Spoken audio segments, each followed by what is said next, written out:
Doctor எந்த முட்டை கொடுக்கணும், எவ்வளவு கொடுக்கணும், எப்படி நாங்க சமைச்சு கொடுக்கணும், வெள்ளை தரலாமா இல்ல மஞ்சள் கரு மட்டும் தான் தரணுமா? நீங்க வெயிட் பண்ணி முடிச்சிருப்பீங்க. 1 ஹவருக்குள்ளேயே குழந்தையோட வாய் சுத்தி கொஞ்சம் வீக்கம் வரலாம், சில தடிப்பான ரேஷஸ் வரலாம், கைகள்ல வரலாம், உடம்பு முழுக்க வரலாம், அரிப்பு ஸ்டார்ட் ஆயிடும், குழந்தை ரொம்ப டல் ஆயிடும், ரொம்ப இரிட்டபிள் ஆயிடும். குழந்தை பிறந்தப்போ செகப்பா 2 கண்ணத்துலயுமே ரேஷஸ் இருந்தது. ஸோ கைகள்ல முட்டிகள்ல எல்லாம் பாத்தீங்கன்னா ரொம்ப ரேஷஸ் வரும். இன்கேஸ் ஸ்கின் ரிலேட்டட் ரியாக்ஷன்ஸ் வந்து ரொம்ப சிவியரா வருதுன்னா நம்ம நெக்ஸ்ட் 1 இயர் எக்கு கொடுக்க போறது கிடையாது. உங்களுக்கு ரியாக்ஷன்ஸ் இருந்துச்சு அப்படின்னா உடனடியா பீடியாட்ரிஷியனை கன்சல்ட் பண்ணிடுங்க.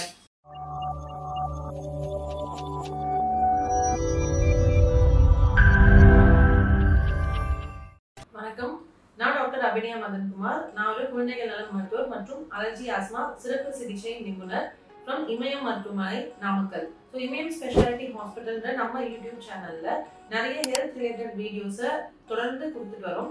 நீங்க கொடுத்துட்டு வர சப்போர்ட்க்கு ரொம்ப ரொம்ப நன்றி. ஸோ வீடியோஸ் எல்லாமே கண்டிப்பா உங்களுக்கு இன்ஃபர்மேட்டிவா இருக்கும். ஸோ கம்ப்ளீட்டா பாருங்க அண்ட் உங்க ஃப்ரெண்ட்ஸ் அண்ட் ஃபேமிலி கூட டெஃபினட்டா ஷேர் பண்ணுங்க. ஸோ இந்த வீடியோல என்ன பேச போறோம் அப்படின்னா, முட்டை எவ்வளவு சிறந்தது, எஸ்பெஷலி குழந்தைங்களுக்கு நம்ம கொடுக்க ஆரம்பிச்சோம்னாலே நிறைய டவுட்ஸ் வரும். ஸோ டாக்டர் எந்த முட்டை கொடுக்கணும், எவ்வளவு கொடுக்கணும், எப்படி நாங்க சமைச்சு கொடுக்கணும், வெள்ளை தரலாமா இல்ல மஞ்சள் கரு மட்டும் தான் தரணுமா, அண்ட் முட்டை அலர்ஜி வந்துன்னா எப்படி கண்டுபிடிக்கிறது? ஸோ நியூ பேரண்ட்ஸ்னா கண்டிப்பா சந்தேகங்கள்லாம் இருக்கும். ஸோ ஒவ்வொன்றா கிளியர் பண்ணிடலாம் வாங்க. ஸோ ஃபர்ஸ்ட் எக் வந்து எப்போ ஸ்டார்ட் பண்ணணும்? ஸோ குழந்தைங்களுக்கு 6 மாசம் வரைக்கும் நீங்க தாய்ப்பால் கொடுக்குறீங்க. 7வது மாசத்துல இணை உணவுகளை ஆரம்பிக்கிறீங்க.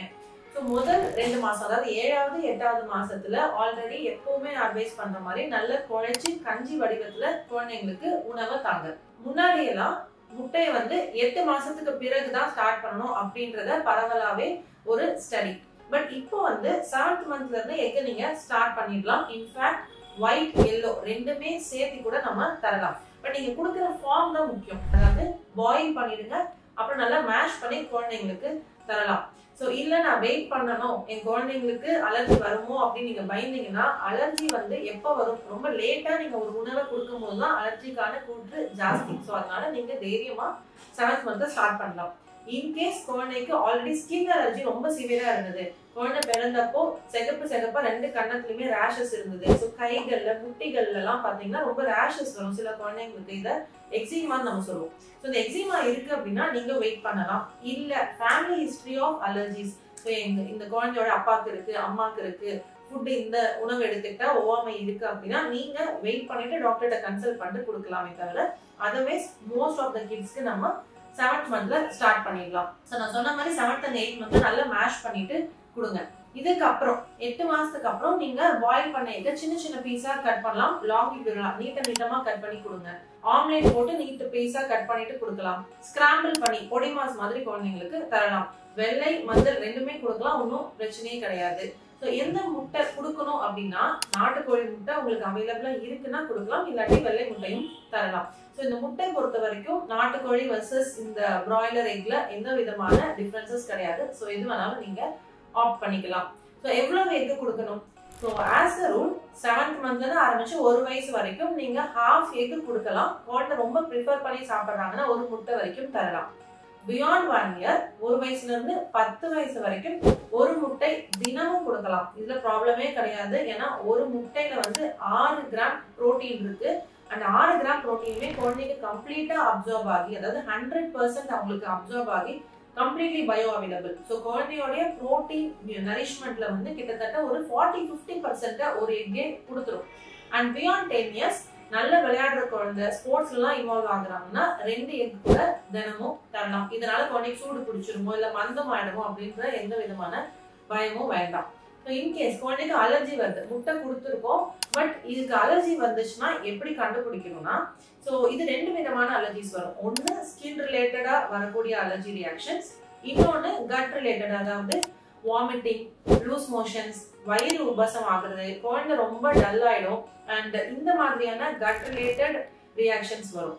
ஸோ வாமிட்டிங், லூஸ் மோஷன்ஸ் இது எல்லாமே குழந்தைக்கு கிட்டத்தட்ட ஒரு 2 ஹவர்ஸ்ல இருந்து 4 ஹவர்ஸ் அவங்க சாப்பிட்ட பிறகு ஸ்டார்ட் ஆகும். பட் இந்த ஸ்கின் ரிலேட்டட் ரியாக்ஷன்ஸ் ரொம்ப ஏர்லியாவே வந்துடும். கிட்டத்தட்ட 1/2 hour to 1 hour நீங்க வெயிட் பண்ணி முடிச்சிருப்பீங்க. 1 ஹவருக்குள்ளேயே குழந்தையோட வாய் சுத்தி கொஞ்சம் வீக்கம் வரலாம், சில தடிப்பான ரேஷஸ் வரலாம், கைகள்ல வரலாம், உடம்பு முழுக்க வரலாம், அரிப்பு ஸ்டார்ட் ஆயிடும், குழந்தை ரொம்ப டல் ஆயிடும், ரொம்ப இரிட்டபிள் ஆயிடும். இந்த மாதிரி 2 விதமான ரியாக்ஷன்ஸும் வரலாம். ஸோ இன்கேஸ் இந்த ரியாக்ஷன்ஸை நோட் பண்ணீங்க அப்படின்னா உடனடியாக பீடியாட்ரிஷனை கன்சல்ட் பண்ணுங்க.